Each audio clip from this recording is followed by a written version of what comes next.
बार की बात है। एक गांव में रामू नाम का किसान अपनी पत्नी के साथ रहता था। उसके पास में 2 बैल और अपना एक छोटा सा खेत था, जिस पर वो रात दिन मेहनत करता था। तब कहीं जाकर उसे खाने जितना अनाज उगा पाता। रामू गरीब होने के साथ साथ ईमानदार भी था। रामू की पत्नी हमेशा अपने भाग्य को कोसती रहती। न जाने किस जन्म के पाप भोगने पड़ रहे हैं, जो इतनी गरीबी उठानी पड़ रही है।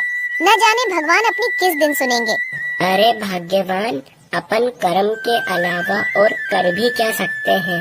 देना नहीं देना ये सब तो ऊपर वाले के हाथ में है। अपने सोचने से क्या होगा। कह तो तुम सही रहे हो, मगर 2 साल से अपने गांव में ठीक से बारिश नहीं होने के कारण फसल खराब हो रही है।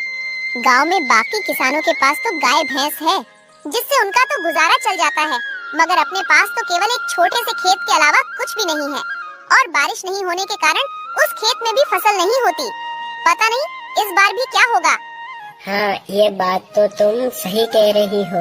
पिछले 2 साल से ठीक से बारिश नहीं होने के कारण फसल बर्बाद हो रही है और अब तो कुएं भी सूखने लगे हैं। उनमें भी पानी अब कम बचा है। पता नहीं इस बार खेती में क्या होगा, ये तो ऊपर वाला ही जाने। चलो भाग्यवान, अब मैं चलता हूँ। रामू रोज की तरह अपने दोनों बैलों को लेकर अपने खेत की ओर निकल पड़ता है। रामू भले ही गरीब था, मगर बहुत ईमानदार था। वो दूसरों का भला ज्यादा सोचता था और वो हमेशा अच्छे कर्म करने की समझ रखता था। और फिर रामू खेत पर पहुंचकर खेत पर मेहनत और लगन से काम करने लगता है।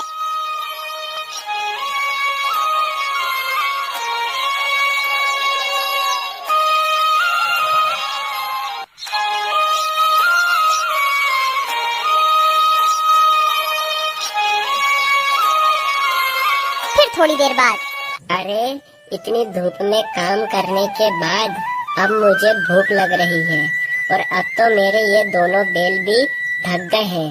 एक काम करता हूँ, मैंने अपने आधे खेत की तो जुताई कर ली है और आधे खेत की जुताई अब मैं कल कर लूँगा।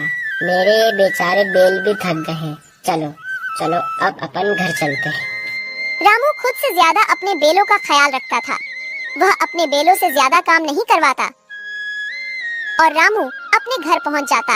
अरे ओ भाग्यवान, भाग्यवान, भाग्यवान, आज धूप में काम करते करते मुझे बहुत तेज भूख लग रही है। जाओ जाओ, तुम घर में जो कुछ भी है वो फटाफट से लेकर आओ। जब तक मैं अपने दोनों बैलों को चारा डालकर आता हूँ, जब तक तुम खाना परसो।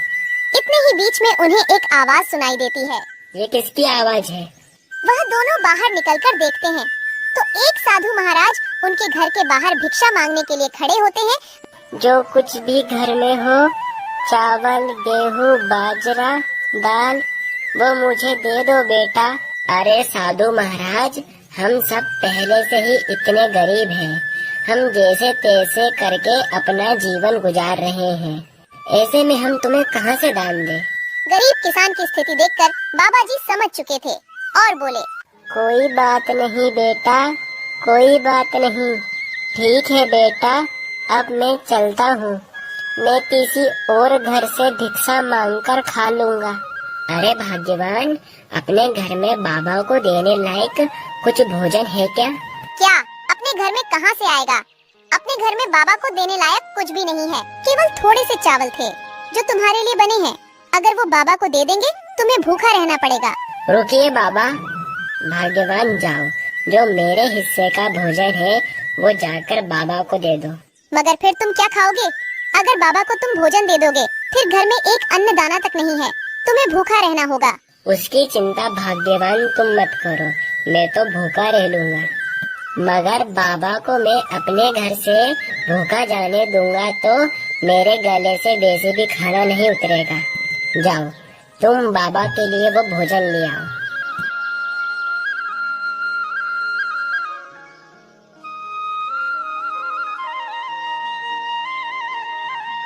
रामू की पत्नी रामू की बात के अनुसार रामू के हिस्से का खाना बाबा को दे देती है।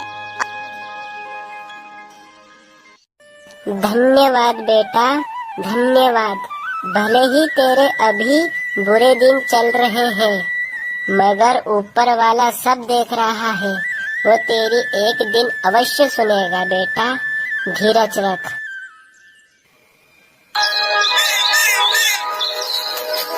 फिर सुबह हर रोज की तरह रामू आज भी अपने 2 बैलों के साथ खेत की ओर चल देता है।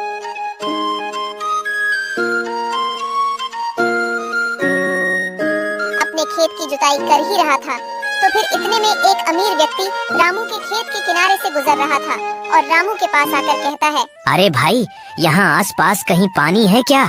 भाई साहब, यहाँ से कुछ ही दूर पर एक हैंडपंप है, जाकर आप वहाँ से पानी ले लो। अरे भाई, तुम बड़े मेहनती दिख रहे हो, तुम इतनी मेहनत क्यों करते हो? मैं अपने और अपनी पत्नी के लिए भोजन और कपड़े कमाने के लिए इतनी मेहनत करता हूँ। अरे, तुम इतनी मेहनत करने के बावजूद अभी तक गरीब की गरीब हो। तुम तो अच्छे काम करते हो, तो भी तुम गरीब हो। मुझे तो नहीं लगता है कि कर्मों का फल मिलता है। नहीं नहीं भाई साहब, मुझे पूरा विश्वास है। भगवान के घर पर देर है मगर अंधेर नहीं। जो अच्छे कर्म करेगा उसे अच्छे कर्म का फल अवश्य मिलेगा। देर से मिलेगा मगर मिलेगा जरूर। शायद मुझे अभी नहीं मिला मगर एक दिन अवश्य मिलेगा। रामू की बात सुनकर अमीर व्यक्ति हंसता और वहाँ से चलता बना। रामू ने अपनी मेहनत जारी रखी मगर खेत को जोतते जोतते अचानक से रामू का पैर हल के नीचे आ जाता है, जिस कारण रामू का पैर कट जाता है। रामू दर्द के मारे झूम उठा। अरे भगवान, मेरा पैर तो कट गया। अरे प्रभु, वो अमीर व्यक्ति सही बोल रहा था क्या कि कर्मों का कोई फल नहीं होता? अगर मैं अच्छे कर्म कर रहा हूँ तो भी मेरा पैर कट गया। मैंने किसी का क्या बिगाड़ा है जो मेरे पैर में लगी? जैसे तैसे रामू अपने घर पहुंचा और अपनी पत्नी को जो उसके साथ हुआ वो सारी बातें रामू ने अपनी पत्नी को बताई। तुमने आज तक किसी को परेशान नहीं किया है, तुम्हें तुम्हारे अच्छे कर्मों का फल मिलेगा। रामू को अपनी पत्नी की बात सुनकर तसल्ली आई।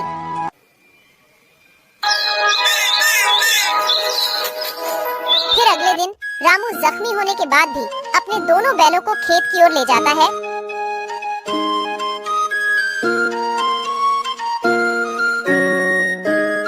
अरे अभी तक बारिश तो आई नहीं, अब फिर मैं अपने खेत की सिंचाई कैसे करूँगा?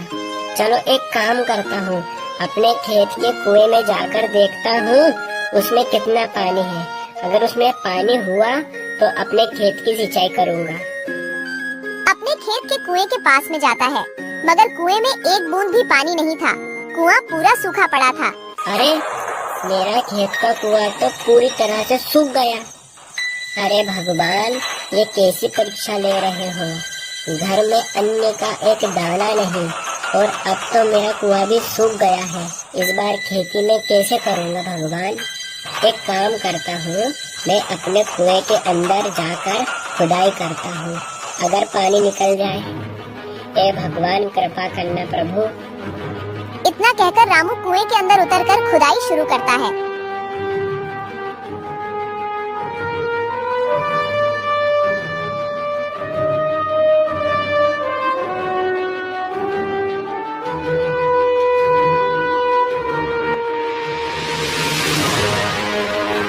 थोड़े समय बाद अचानक से कुएं के एक पत्थर के अंदर से पानी निकलने लगता है।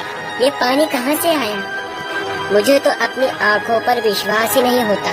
मुझे तो लगता है ये सब मेरे अच्छे कर्मों का फल है जो मुझे मिला। भाग्यवान सही कह रही थी कि तुम्हें तुम्हारे अच्छे कर्म का फल अवश्य मिलेगा। ऊपर वाले ने मेरी सुन ली। इस पानी से तो अब मैं अपने खेत की सिंचाई अच्छी तरह से कर सकूंगा। रामू की खुशी का कोई जवाब नहीं था। रामू पानी को देखकर बहुत खुश हो गया।